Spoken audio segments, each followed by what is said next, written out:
Welcome back for another movie review. Hope you're doing well, especially with the current state of the world.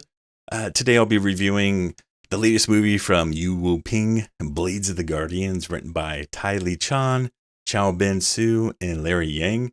And I probably butchered all those names.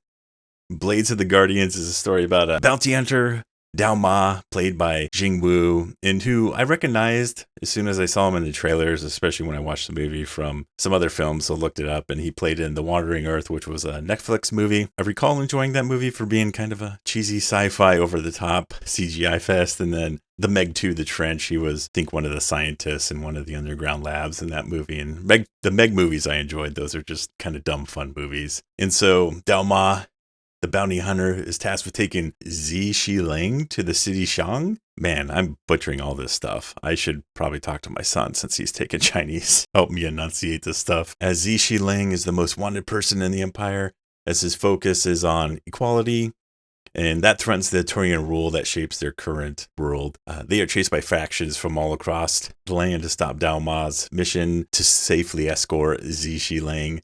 I was on the fence of what score I would give this movie, as the environment I watched it in was heavily impacting my mood that day with the experience.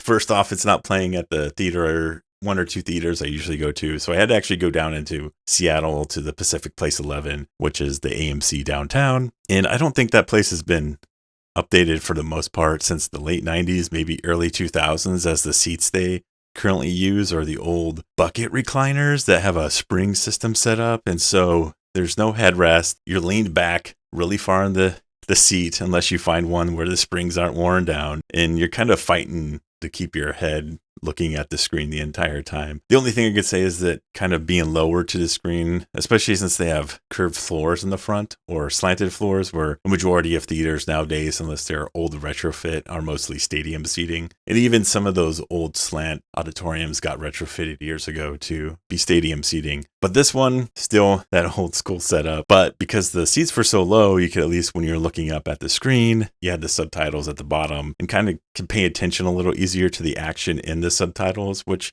I guess was a bonus. And then the picture and sound were fine for how old the theater is. I've been at much worse in regards to picture quality and sound in the Seattle area, but the seating here and just the overall upkeep of the theater, I don't know, put me in a mood that day. Besides that, I decided to look past my experience and give it the score I think it deserves. This is a movie I've been wanting to see for a few weeks now, after seeing and hearing about it from Movies with Mark, another YouTuber on here who's been doing movie reviews for ages. Like, he's been on the platform a while. And then the Filmcast, formerly the Slash Filmcast, which is my favorite movie podcast. And it's been a while since I've seen an action movie that heavily uses wire work. And this is a movie that excels at selling that action without hiding it behind close-up fast cuts.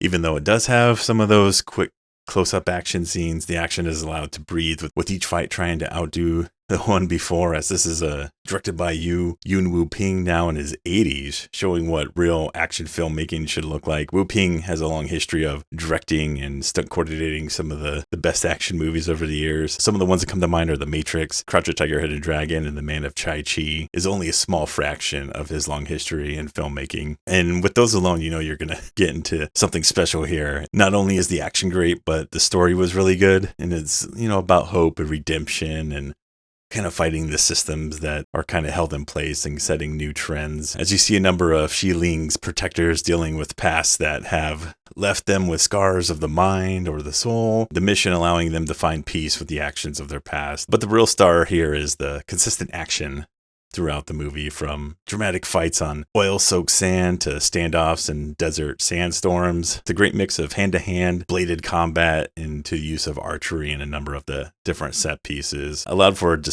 a diverse display of martial arts, with one of the standout scenes being the cameo of Jet Li playing Shang Gurin, who is a village governor in the first city we meet Dao Ma in, as he visits because he's hunting down somebody. He finds them, he's resting, and you know, some other stories come out. This little mini subplot starts evolving. That fight includes Dao Ma fighting alongside another infamous swordsman of the area, the double-headed snake, as they try and defeat Jet Li's more experienced Shang Guran. And this was a really fun action scene, the way they fought against him.